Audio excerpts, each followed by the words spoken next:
sir. Buti nandito ka na. Kanina pa talaga kita hinihintay. Sabi mo anak ko kahapon.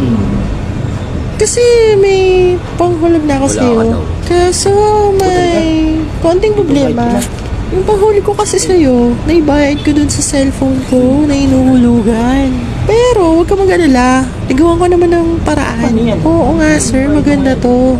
Yung speaker ko. Speaker. Anong speaker? Ay tayo dyan. Sana naman kung iuwi sa opisina na ito na eh. Binabagyo na bagao. Patingin niya po Eto, yung speaker niya. tingnan mo. Libangan ko dito yan sa bahay. At saka maganda yan. Nagagamit sa karaoke.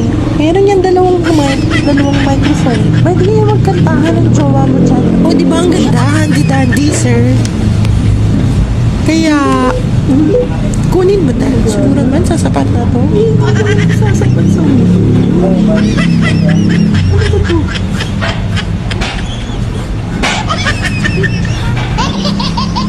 Uwi dito kayo sa wala. Maraming salamat po, sir. Ingat po kayo.